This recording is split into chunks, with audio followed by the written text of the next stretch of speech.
Hay distintas organizaciones que han analizado la pasada elección judicial, la reforma judicial, que han vigilado su implementación, que han registrado las irregularidades de todo el proceso electoral y que ahora pues están dispuestos a tomar acciones contra ellas. Y no estoy hablando, no, de partidos políticos, sino en especialistas en la materia.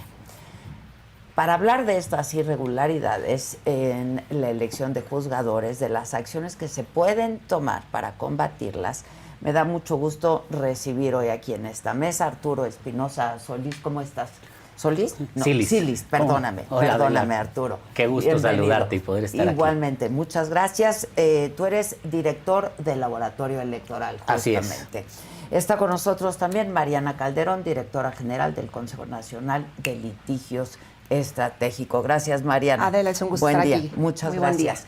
Y ya lo conocen, él ha estado con nosotros antes, es Ricardo Sanginés, investigador de práctica, Laboratorio para la Democracia, y me parece que ya está vía Zoom también Luis Fernández, director ejecutivo. Hola, Luis. De práctica, igual Laboratorio para la Democracia, son colegas. Bienvenidos todos, muchas gracias. Muchas gracias. Gracias. A ver, Ricardo, tú has estado con nosotros antes y yo no cabía en mi asombro de lo que habías encontrado previo a la elección, ¿no? Pues ya sabías quién iba a ganar. Sí, recuerdo un poco para tu auditorio de esta investigación en donde encontramos que 103 personas ya tenían prácticamente pues, decidido el resultado de victoria y 305 tenían una derrota prácticamente asegurada. Eso lo hicimos con el supuesto de pues, un llenado de todas las boletas y un llenado conforme a los colores, como eran las instrucciones, y llenar todos los recuadros. Puedo comentarte que la realidad es un poco más compleja incluso de lo que Ya veíamos. veíamos, sí, Bueno, ya porque veíamos. 33 de estos 103, 104 personas sí ganaron, a pesar de que, bueno, más bien, no ganaron. Y 33 de las que se supone que no iban a poder ganar, sí ganaron. ¿Por qué pasó esto? Porque la boleta era tan compleja, sobre todo a nivel de jueces, juezas y magistrados de circuito, que como tenía colores, tenía poderes, tenía una lista muy grande, los colores, además era una boleta muy pequeña, era una boleta de este tamaño, los colores no se distinguían suficiente, entonces La letritita de lo este que terminó tamaño. pasando es que la tercera parte de las personas ni siquiera votaron por el color que querían. Y lo que hicieron es que o votaron por, como decía el acordeón, pero muchas veces votaron por un poder. Fue como votar, la mayoría votaron nada más por el poder ejecutivo, o sea, iban como con ese mandato muy claro. Y entonces, aunque, o sea, había recuadros que dejaban no vacíos, pero que llenaban con otro color. Y eso hacía que, pues como que se pervirtiera todo el proceso. O sea, el diseño de la boleta ni siquiera permitió una competición relativamente justa entre las personas que eran de la misma especialidad, del mismo color. Y eso llevó a que, pues como que pasaran cosas incluso como no previstas. A mí me pasó que fue muy difícil porque no entendía la lógica de cómo había votado la gente. Incluso hay candidatas y candidatos que han impugnado diciendo es que hubo trampa en el conteo, hubo no sé, porque no entiendo, o sea, porque es tan complejo cómo se configura los números que es muy difícil entender qué es lo que sucedió. Y bueno, después de varios días de explorar la información, pues bueno, eso fue lo que sucedió. O sea, como hubo gente que votó al azar, mucha gente que votó por poderes, pero muchísima gente, aun cuando votara por poderes, votó al azar, pero por un poder. O sea, por el poder ejecutivo o por el poder legislativo. Algunos también por el poder judicial, pero eso hizo que pues prácticamente fuera como una elección de Estado, porque se promovió desde el poder ejecutivo. Y claro, la gente asociaba los candidatos, el Poder Ejecutivo, y pues votaba así. Entonces, bueno, de todas maneras, el hecho de que de las 305 personas, 168 sí perdieran, o sea, pues implica pues una desigualdad completa por el diseño de las boletas, que se ahonda por pues una equivocación o una confusión en el momento de votar. Ya. Arturo, ¿ustedes qué han encontrado? Bueno, realmente, Adela, la verdad es que es una elección plagada de irregularidades y lo que advertimos es que este tipo de elecciones no se pueden normalizar en nuestro país. Sin duda, la operación acordeón, como ya incluso lo dijeron consejeras y consejeros del INE, tuvo un impacto mayúsculo. Al menos de los cargos nacionales, más del 80% de coincidencias entre los acordeones y los que ganaron. Incluso el 90%. Eso es una cosa, no lo estamos dimensionando porque entonces vamos a abrir un periodo en nuestra democracia en la que a través de acordeones, desde el gobierno, desde el partido oficial, nos van a decir cómo y por quién votar. Eso viola auténticamente cualquier principio de la elección. Las elecciones deben de ser libres y deben de ser auténticas y aquí no hubo autenticidad. Este tema de que la elección fuera improvisando y se fuera ajustando sin reglas y las reglas se fueran creando y demás, también generó una gran inequidad. Como lo dice Ricardo, había candidaturas que estaban condenadas al fracaso. Hubo muchos candidatos y candidatas que realmente hicieron campaña, que pusieron un gran esfuerzo, que recorrieron el territorio, que invirtieron de sus recursos. Su dinero. Y no ganaron. Y ganaron personas que no hicieron campaña, personas que advierten sus redes sociales y tienen 1 o 2 videos, nunca recorrieron, incluso ni subieron su información al Conóceles o ni reportaron gastos. Creo que esto habla de que desafortunadamente, como se advirtió muchas veces, sí era una elección que ya estaba arreglada y no podemos permitir que este tipo de elecciones se normalicen en nuestro país, porque al rato van a ser, sí, ejercicios comiciales, pero no ejercicios realmente democráticos, si es que esto lo vamos normalizando y nos vamos acostumbrando. Por eso creo que es importante lo que se ha señalado, que hay muchas irregularidades. No podemos festejar que haya sido un ejercicio ejemplar. La elección se llevó a cabo, hay resultados, hay ganadores y hay ganadoras, pero nuevamente, como en su momento fue en 2024, es una elección sin integridad, poco democrática y plagada de malas prácticas. A ver, yo ayer entrevisté a Carla Humphrey, la consejera del INE, que de alguna manera pues definió la historia, ¿no? De cómo estarían votando los consejeros. Acabaron 6-5 y ella me decía, pues, pero uno que pues le parecía que no tenía un sentido jurídico el hecho de estar los consejeros en la disyuntiva de votar por la validez o la no validez, ¿no? Porque lo que ella me llevó a explicar es que incluso aunque hubiera ganado la no validez, igual les hubieran dado sus constancias, ¿no? Y a todo esto ella me dijo que solamente tienen registrados el 1% de anomalías en el total de casillas que se instalaron. ¿Qué me dicen al respecto? A ver, Mariana. Señalan que hay 1% que tuvieron condiciones graves para ser anuladas. ¿Qué implicó esto? Que votaron más del 100% de las personas que podían votar, ¿no? Digo, perdón, pero eso ya es el colmo. Que había papeletas que estaban sin doblez. No había forma de poder meter una papeleta en las urnas si no era doblándolas. Entonces quiere decir que hubo una manipulación a las urnas. Ahora, si era posible no declarar la validez de la elección. No puedes declarar la validez de algo que estuvo desde inicio plagado de irregularidades. Porque el primer problema que origina lo que acaban de señalar Ricardo y Arturo, Adela, es el hecho de que se aprobó una reforma que ordenó el inicio de un proceso electoral sin que hubiera leyes. El 15 de septiembre se aprueba la reforma constitucional y se ordena que de manera inmediata inicie un proceso electoral. Entonces, imagínate lo absurdo que fue empezar un proceso en el cual no tenías ni certeza ni seguridad jurídica, todo se fue improvisando, todo se fue inventando, se fueron inventando las boletas, se fue inventando la distritación.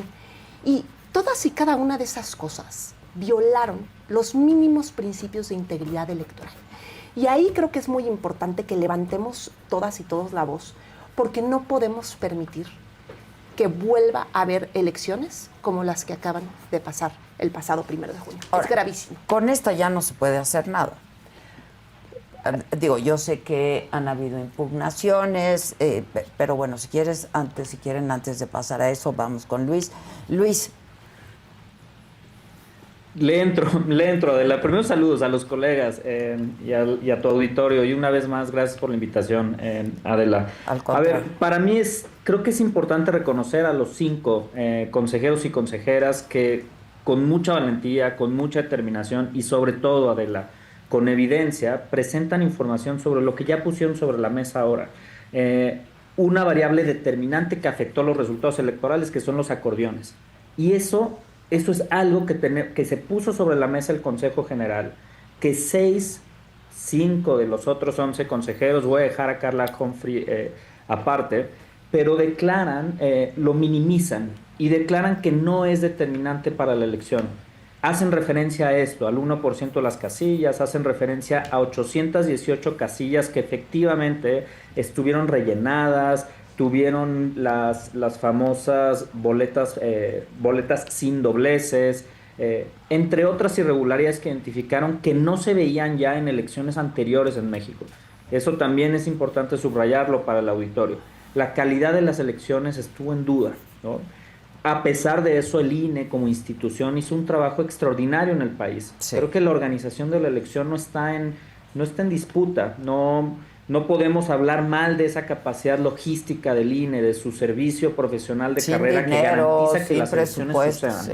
Aunque hayan instalado la mitad de las casillas porque les recortaron el presupuesto y hayan enfrentado condiciones adversas, lo hicieron bien. Y en eso sí personalmente reconozco al Instituto Nacional Electoral en sus funciones. Ahora, sobre las variables que afectan la integridad electoral, los acordeones fueron determinantes y eso fue la discusión. Violan un artículo constitucional que es el 96, en donde se establece que no se pueden utilizar recursos públicos para una elección. Y hay evidencia suficiente que te permite relacionar el total, los números de las personas ganadoras, y lo pongo los números relacionándolo con el acordeón, te permite relacionar estos números con las personas que resultaron ganadoras en el momento de la elección. La pregunta detrás es ¿quién movilizó para hacer que esos acordeones estuvieran en las manos de los electores finales? ¿Quién pagó para que esos acordeones estuvieran distribuidos en prácticamente todas las estructuras operativas y clientelares de los partidos políticos, en este caso el oficialismo que movilizó? Esa es la discusión de fondo que estuvo en el Consejo General.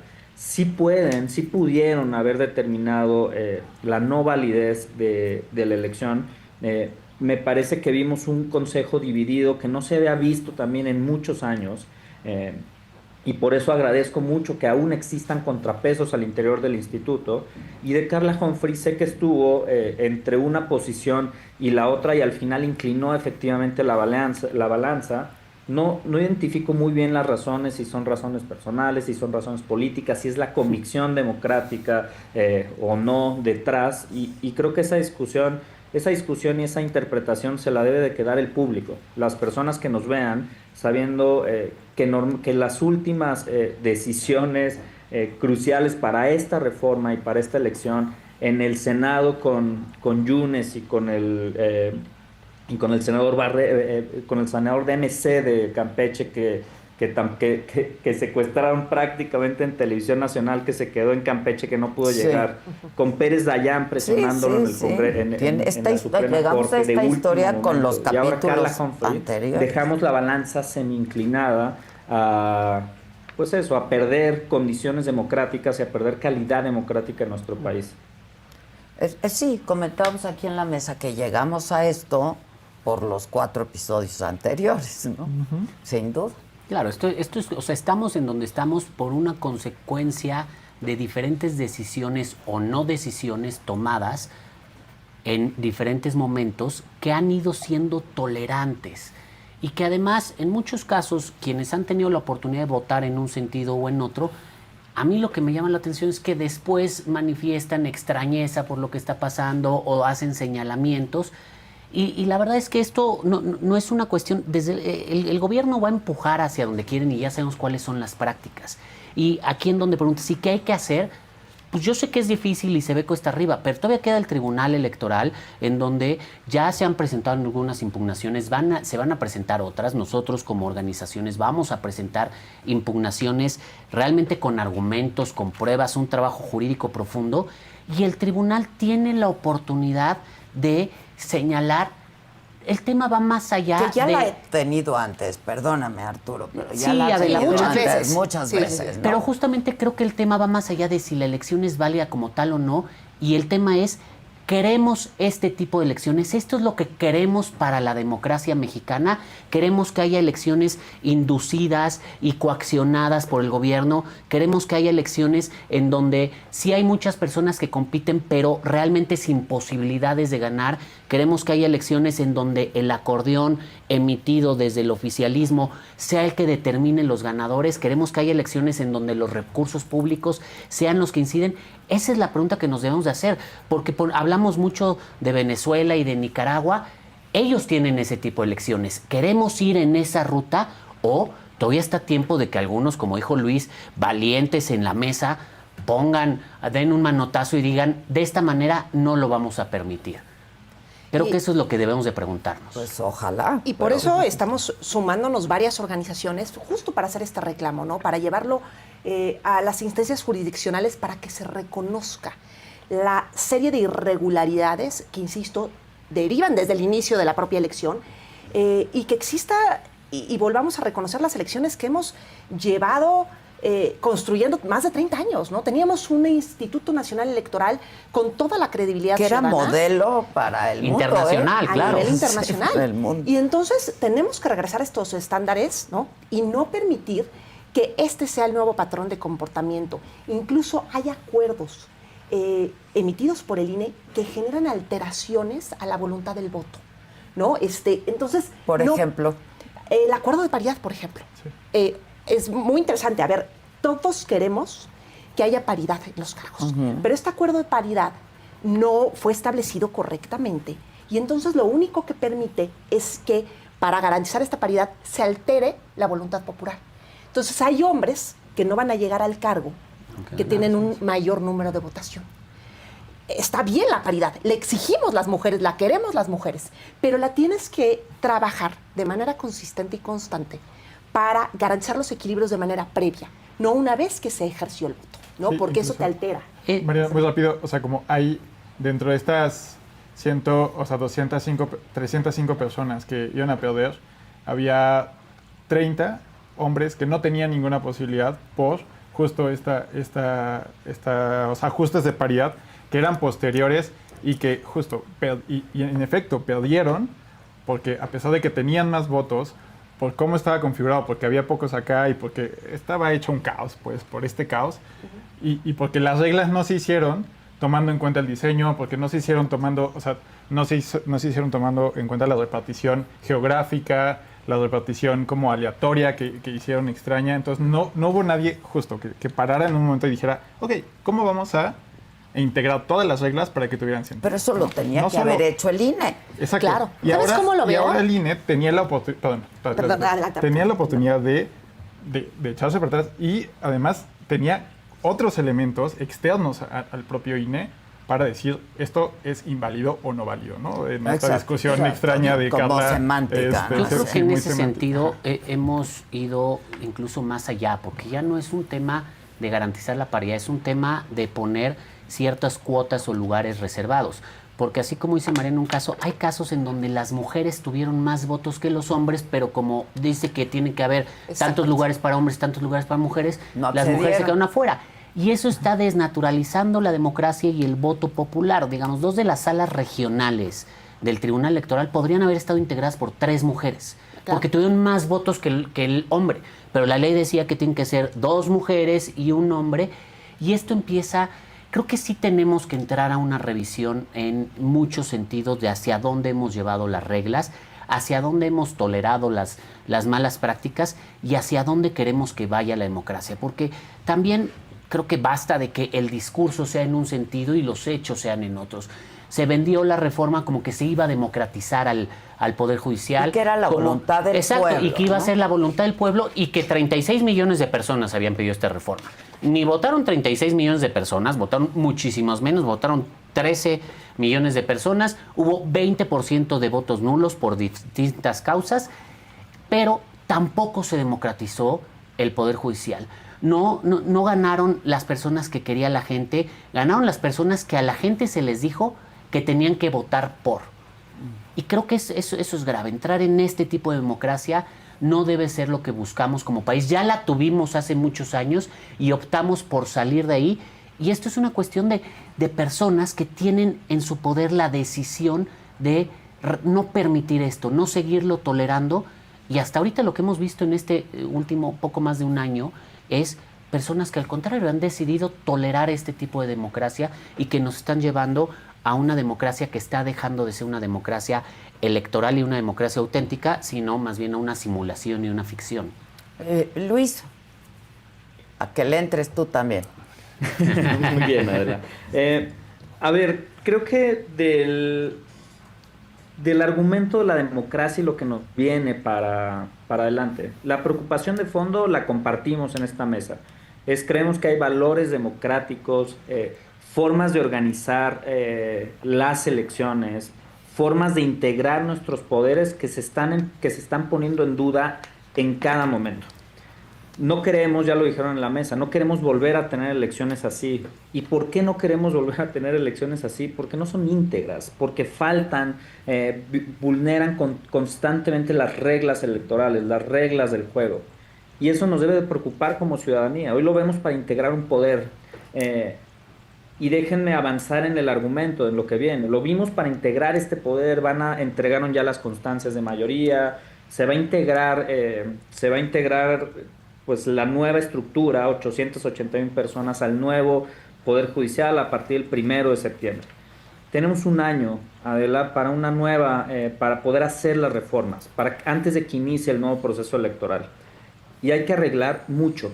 O sea, el trabajo que se tiene para el Instituto Nacional Electoral, para los y las legisladoras que tienen que arreglar este tiradero, tenemos poco tiempo para una discusión seria, una vez más, sobre cómo queremos integrar nuestros poderes. Esto genera dudas razonables, entran estas personas con una menor legitimidad o completamente ilegitimadas para ocupar las posiciones, por lo que nos comparte Arturo en la mesa, 10 millones de votos efectivos para integrar los poderes cuando tenemos 100 millones de personas integradas en la lista nominal. Y estos ajustes los tenemos que hacer con urgencia. Si nos mantenemos así, la calidad de las elecciones va a disminuir cada vez más. Si nos mantenemos así, la calidad de nuestras instituciones se va diluyendo poco a poco. Y a quien afecta de fondo es a la ciudadanía. Afecta la calidad en la resolución de los conflictos, pensando ya en el Poder Judicial. Afecta las dinámicas propias del servicio profesional de carrera al interior del Instituto Nacional Electoral. Hoy vemos un tribunal electoral capturado, que por más que haya denuncias, impugnaciones, sabemos que muchas de sus decisiones están politizadas e inclinan la balanza hacia el oficialismo, y eso preocupa, porque eso hace que cuando hagamos las impugnaciones, aunque lo hagamos desde la ciudadanía con mucha responsabilidad de las organizaciones que podemos empujar impugnaciones de esta naturaleza, sabemos que el tribunal no las va a tomar. Y no solo las nuestras, sino de las otras organizaciones o grupos políticos que los estén impulsando, y eso obliga a que vayamos a instancias internacionales. Entonces nuestro sistema tampoco tiene las garantías suficientes para otorgar justicia. Y creo que eso nos preocupa a muchas personas, organizaciones, porque vemos esa captura paulatina de todas las instituciones o los principales poderes cada día con menores contrapesos en nuestra democracia. Y yo creo que tampoco queremos avanzar hacia un modelo autocrático de pensamiento único, sino tenemos que habilitar una vez más la pluralidad y la diversidad que significa la democracia en cualquier democracia consolidada en el mundo. A ver, Mariana, pero entonces, primero, tú decías estos acordeones emitidos por el oficialismo. ¿Qué certeza tenemos que fueron emitidos por el oficialismo? ¿Por los resultados de la elección?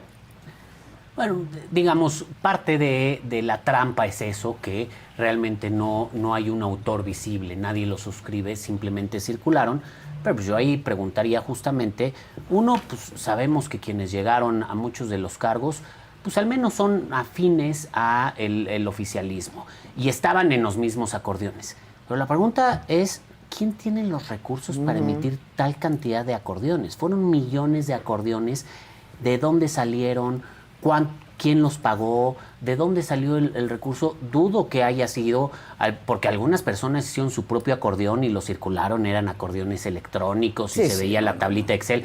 Digamos, claro. Este era un acordeón perfectamente bien diseñado, elaborado, impreso a la perfección, muy preparado como para la elección.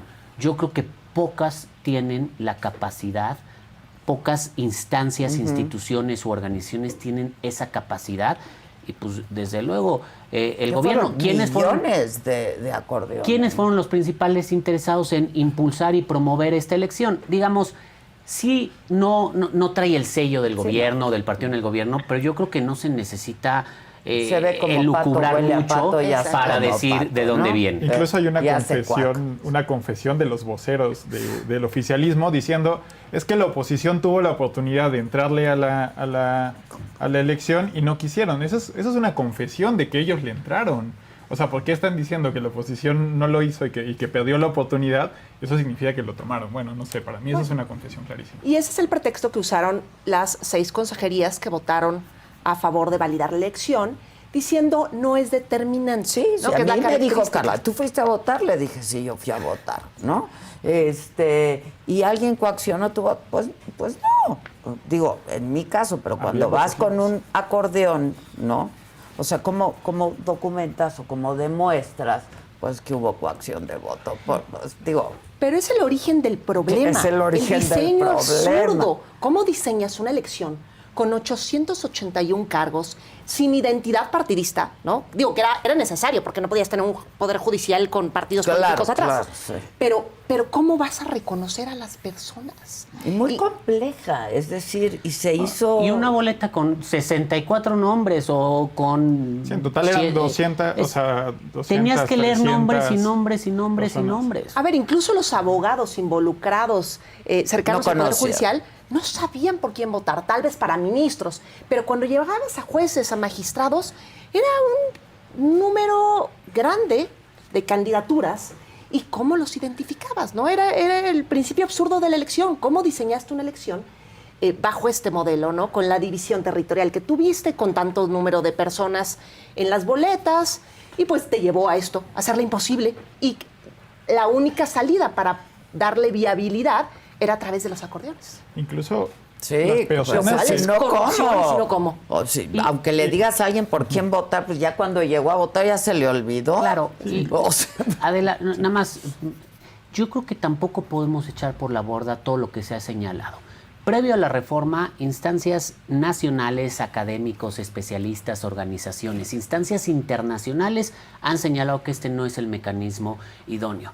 Una vez durante la elección, algunas organizaciones hemos estado observando y hemos hecho señalamientos.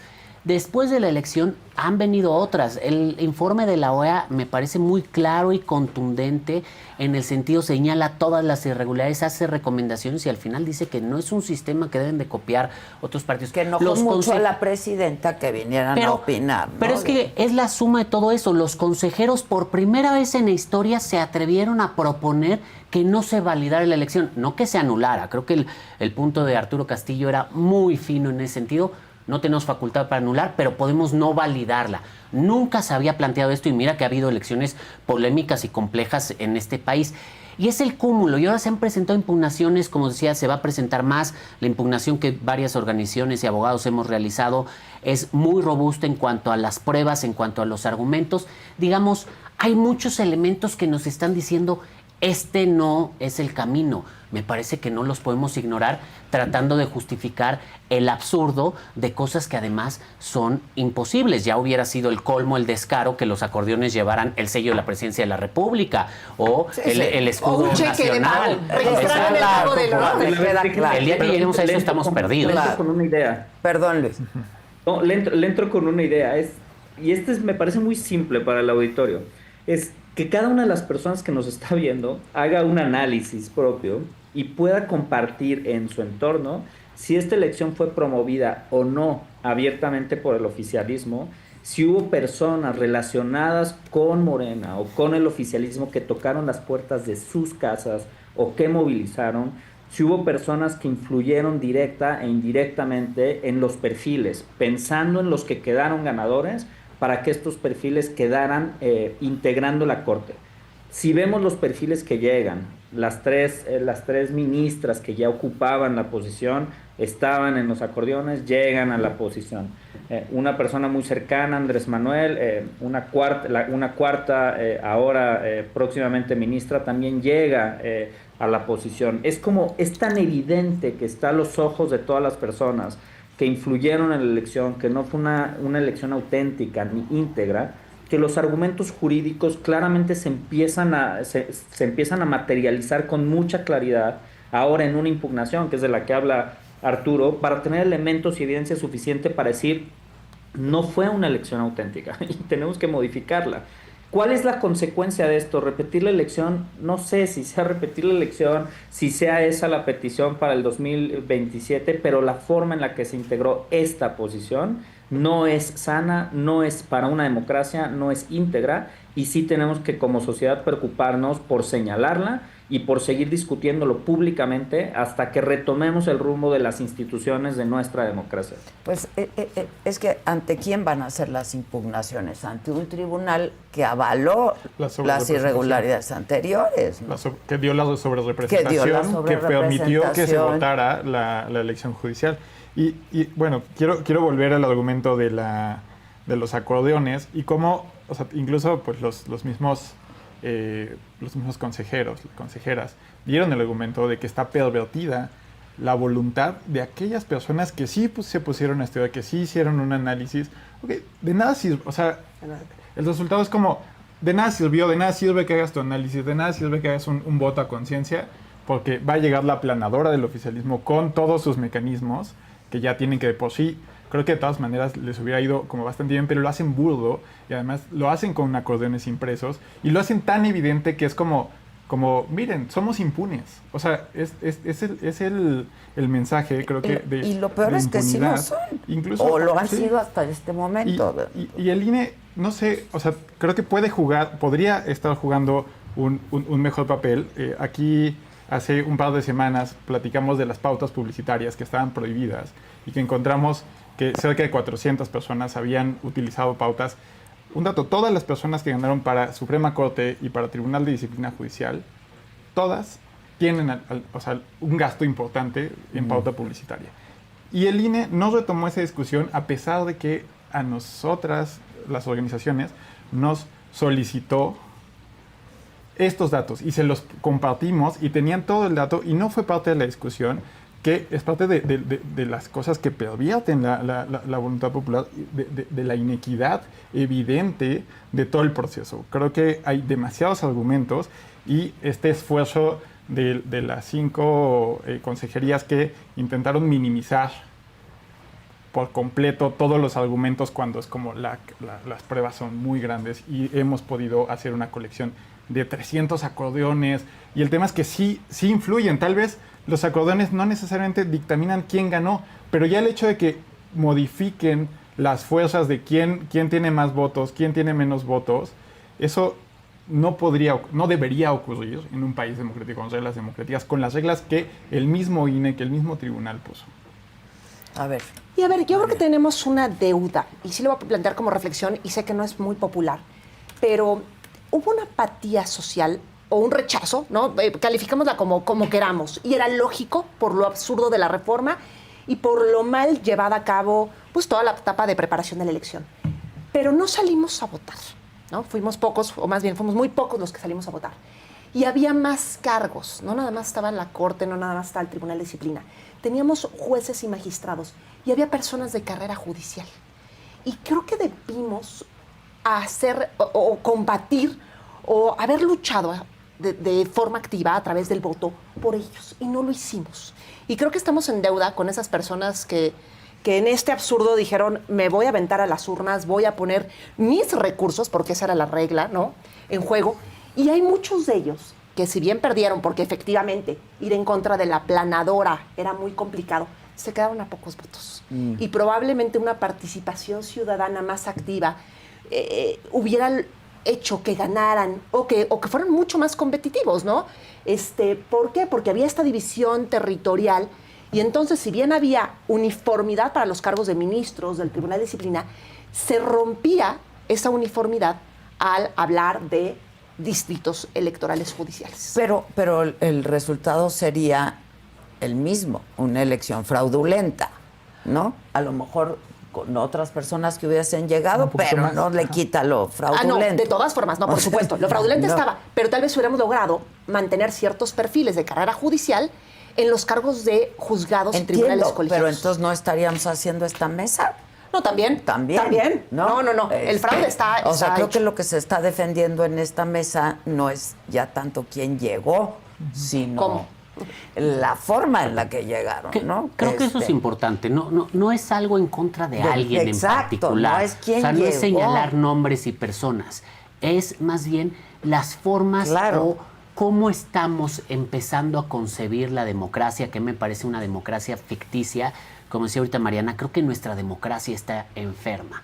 Estamos empezando a normalizar y a tolerar prácticas que son antidemocráticas. Y las está tolerando el Consejo General del INE o una mayoría en el Consejo General del INE a partir de justificaciones que no sabemos quién emitió los acuerdos. Ahí está la mala práctica, no es una buena práctica y esto no se debe de tolerar. No se deben de permitir elecciones inducidas de esa manera. La está tolerando, la toleró en su momento la Suprema Corte a partir de una votación claro, buscan argumentos y justificar, pero es tolerar estas malas prácticas, es tolerar que nuestra democracia vaya por un camino equivocado. Se hizo en el Tribunal Electoral y se ha hecho en diferentes espacios. En el Senado se toleraron a partir de ciertos senadores que algo pasó, unos los cooptaron, otros desaparecieron, pero estamos empezando a tolerar y es momento, creo que lo que tenemos que hacer es darnos cuenta que este no es el camino, que no vamos en un rumbo democrático adecuado, porque ahorita estamos perdiendo el sistema electoral, estamos perdiendo la libertad para votar, la autenticidad de las elecciones. De ahí lo que sigue es empezar a perder otros derechos, como ocurre en otros lugares que no son democráticos y que están señalados por no ser democráticos. Insisto, y no es nada más algo que digamos en esta mesa, es algo que se ha señalado internamente e internacionalmente. México cada año retrocede en los índices democráticos, en todos, es el que le llames, The Economics, Latinobarómetro, Bilex, el que le llames en el de Idea Internacional, cada año retrocedimos. No estamos siendo más democráticos, estamos siendo menos democráticos. Esto es el camino en el que queremos seguir.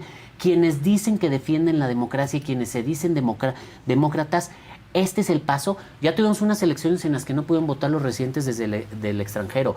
Ya tuvimos unas elecciones en que no se reconocieron derechos de las minorías. Ya tuvimos unas elecciones en las que no hubo facilidades para que votaran las personas con discapacidad. Ya hacia allá queremos ir, que nos reduzcan derechos, que tengamos menos libertades.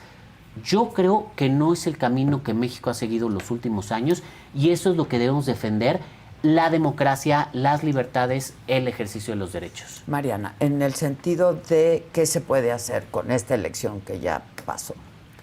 ¿Qué se puede hacer? Reestructurar el modelo. Jurídicamente. A ver, en primer lugar, reestructurar el modelo, ¿no? Este modelo fue absurdo. Trataron de insertar un modelo de elección judicial a un sistema de partidos, a una elección partidista, ¿no? Lo veo como esos juguetes de niños que ves que insertas una pieza en el círculo. Bueno, trataron de meter un cuadrado en un círculo y entonces no hubo posibilidad. Así absurdo fue. Entonces, tiene que corregir el modelo. No podemos ir al 2027 con este tipo de elección judicial a la par de la elección para la Cámara de Diputados. Pero entiendo que eso es la misma narrativa del INE, de incluso quienes votaron a favor de la validez de la elección. hay que mejorar el modelo. No, pero... Y por eso, como señala Arturo, a ver, varias organizaciones, junto con candidatos, junto con especialistas electorales, hemos hecho diversas demandas de impugnación, vamos a impugnar, y yo creo que necesitamos y exigimos como organizaciones de la sociedad civil que el tribunal haga un pronunciamiento fuerte y firme respecto a estos resultados de la elección. No puede validar la elección sin más. No puede no haber un pronunciamiento reconociendo este tipo de violaciones.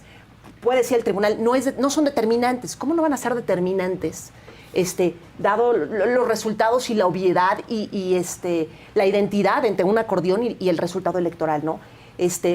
Como decía un poco Ricardo, no sé si alcanza para validar, desde mi punto de vista, claro que se debe invalidar, perdón, pero si no tiene que haber un pronunciamiento de que esto no se puede repetir. No podemos tener estos estándares de integridad electoral. Ahora, en la primera instancia sería el tribunal.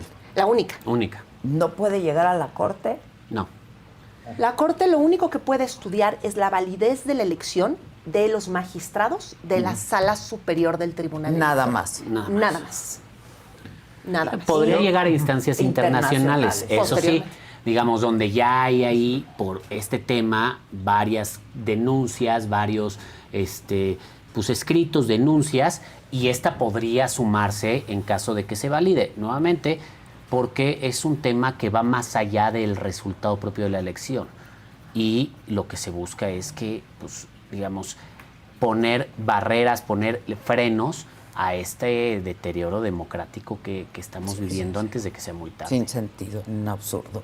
Sí, y bueno, también está la elección de 2027, que, claro, necesita correcciones, que en una de esas viene una reforma electoral y cuidado, además, porque en una de esas cuelan nuevas reglas que todavía son más, menos equitativas. En lugar de ir hacia mejor, creo que hay una tendencia clara como a permitir cosas inéditas de los últimos 30 años, cosas que nunca habían pasado y que por eso ahí está esta petición de los consejeros y consejeras de no validar, ¿no? Y además el riesgo en 2027 es como, no hay que olvidar que quienes postulan, los poderes que postulan es el Poder Ejecutivo, el Poder Legislativo y el Poder Judicial. Y entonces, ¿cuál poder judicial? Ahora, ¿cuál es el Poder Judicial? Pues el mismo que se validó por los otros poderes. Entonces ya es el mismo poder. ¿Cuál equilibrio de poderes? Entonces, en 2027, los únicos candidatas y candidatos que vamos a ver son los del mismo grupo, si esto avanza de esta manera. Ahora, ¿ya impugnaron?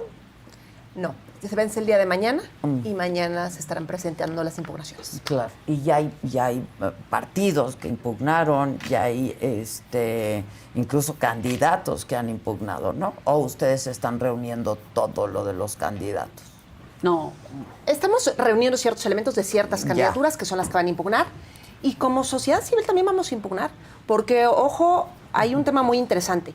La reforma prohibió que los partidos políticos participaran. Los partidos políticos, en teoría, aquí no tienen nada que ver. Pero entonces, ¿qué institución o quién defiende el interés de la sociedad? ¿Quiénes? Tienen que abrir espacio a las organizaciones de la sociedad civil, porque si no, nadie puede hacer valer los derechos de la ciudadanía a tener elecciones auténticas, libres, equitativas y sin toda la manipulación. Para tenerlas se recorrió un camino largo, ¿eh? Un camino muy largo. Camino muy largo, una lucha intensa, la verdad. Es correcto. Luis, ¿quieres hacer algún último comentario? Pues creo que un mensaje más político para los actores, para el oficialismo, para nuestros congresistas, es sí tenemos que regresar a la discusión de fondo de qué tipo de poderes queremos en nuestro país. Tenemos que tomar una decisión si valió la pena o no, después de este primer ejercicio, elegir abiertamente al total de las personas juzgadoras en el país. Creo que tiene que retomarse si queremos solamente que sean las altas cortes o no. ¿Qué va a suceder con la carrera judicial, que prácticamente quedó eliminada con la reforma judicial y va a tener distintas distorsiones a la hora de ejercer, a la hora del ejercicio en la resolución de conflictos de todos los juzgados y magistraturas en el país? creo que esa discusión más de talante democrático, de construcción de instituciones, tenemos que regresar a que los legisladores y legisladoras las tengan con la mayor seriedad, déjame poner, con valores democráticos, es decir, que no sea la disciplina y la lealtad hacia una persona, hacia un individuo o hacia un grupo político en particular, lo que defina completamente todos los votos y que alinee conciencias.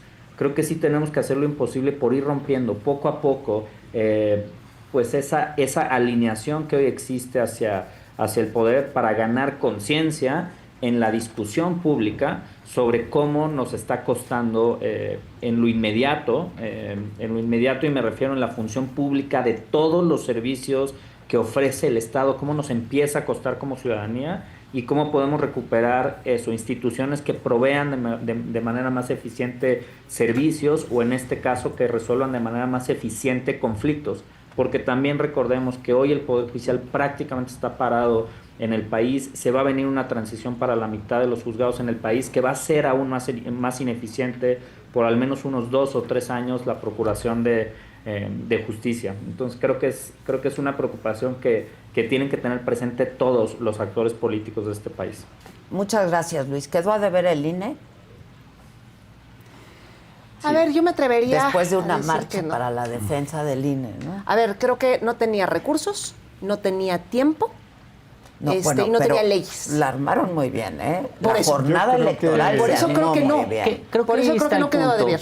Yo diferenciaría. Yo Sí, creo que el INE hizo lo que pudo con lo que Los tuvo, consejeros del INE. pero también creo que hay que valorar la actuación del INE en varios puntos. Creo que hay varios puntos en los cuales tienen un ámbito para mejorar: el tema de la distritación, el tema de la paridad, tienen que trabajar en el diseño de la boleta, tienen que trabajar en las reglas, porque muchas de estas reglas que hicieron más compleja la elección las emitió el propio INE. Las reglas de campaña las emitió el propio INE. Y yo creo que al final, en cuanto a las decisiones que se tomaron en el Consejo General, sí pudieron haber hecho algo más. Yo he venido sosteniendo desde hace algún tiempo que las autoridades electorales están siendo muy permisivas en muchos sentidos con la actuación de ciertos actores y actoras políticos. Les están tolerando estas malas prácticas, les están tolerando estos excesos en temas de poca rendición de cuentas, los temas de fiscalización, en temas de cómo gastan, en temas de intervención de los gobiernos, porque también hay que decirlos, todos los partidos políticos aprovecharon la reforma para hacerse el Poder Judicial, porque en los estados opositores, sí, a mí la verdad es que tampoco que me vengan a decir que van a defender la elección, cuando en los estados opositores abusaron todo lo que pudieron. En Durango propusieron una sola candidatura por cada cargo. Están los que el gobernador quiere que estén en un estado de oposición. En Coahuila hay una gran cantidad, hay cómputos enteros impugnados en Coahuila, porque casualmente las urnas llenas en Coahuila, retacadas de voto. En otros estados se repartieron acordeones, digamos, todos los estados vieron la oportunidad de hacerse del Poder Judicial y lo aprovecharon, del oficialismo y de la oposición. Y yo creo que en todo esto es donde la autoridad electoral sí ha sido muy tolerante, y creo que tiene que ser más tajante y contundente en sus decisiones y en las consecuencias de la actuación de los actores políticos. ¿Algún último comentario? Sí, solo, hay que hacer esta diferenciación entre el personal del INE como institución que hizo un trabajo extraordinario. Justo. Y el Consejo General. Y algunas personas del Consejo General, porque recordemos que son 11, ¿no? Y empezando con la consejera presidenta Tadei, que creo que toma cualquier indicio de bajar la elección, de cuestionamiento, como un cuestionamiento al INE. Y creo que hay que ser más inteligentes y hay que separar.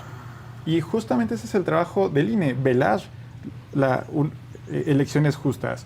Y creo que ahí está fallando la lectura, y yo creo que también está fallando la influencia que pueda haber en algunas consejerías de quién las puso ahí. Oye, Gracias, Adela, si me lo Ricardo. permites, Mariana, para sí. mí hay un gran culpable, o no culpable, que hizo peor todo esto, y para mí es el Tribunal Electoral. Creo que el INE, como dice Arturo, hizo lo que pudo con lo que tuvo, ¿no? Pero el Tribunal Electoral, como órgano de impartición de justicia, tenía los instrumentos jurídicos para haber modificado esta elección y haber hecho ciertos ajustes que hubieran permitido que fuera mejor. Diversas organizaciones llevamos al Tribunal Electoral juicios, procedimientos, perfectamente acreditados jurídicamente para decirle, a ver, corrige esto, hagamos esto, formemos esto, creemos esto y protejamos estos derechos político-electorales y principios. Y el Tribunal Electoral denegó justicia, desechaba todo de jalón. Sistemáticamente. E incluso hizo que las determinaciones del INE fueran peor. ¿Por qué? Porque las corregía y las hacía 3 veces peor. La muestra de que no se debe politizar la impartición de justicia es el Tribunal Electoral. Es el ejemplo perfecto del cochinero que puede llegar a ser un órgano de impartición de justicia. Claro. Entonces impugnarán mañana. Sí. Muy bien. Presentamos. Pues muchísimas gracias. Gracias. De esto también hablé con Alejandro Moreno, el líder nacional del PRI. Es una entrevista que vamos a presentar esta noche en punto de las 8 de la noche, inmediatamente terminando Saga Noticias. Hoy, 8 de la noche, este es un adelanto. ¿Alito o te molesta? Así me dicen desde chiquito. ¿De dónde sacas que el PRI está más vivo? Que me preocupa incluso que hasta tú te lo creas. No, no lo pueden minimizar. No, pero es decir que el PRI está más vivo que nunca y que eso los tiene enloquecidos. No, a Morena sin duda. A ver, vamos a hablar de números. ¿Cuántas gubernaturas había entonces? En ese tiempo, 14. ¿Cuántas tiene hoy? 2. Vamos a hablar de números. No, pero es muy sencillo. Todos esos cínicos, cobardes y corruptos que eran gobernadores entregaron los gobiernos a Morena. Pero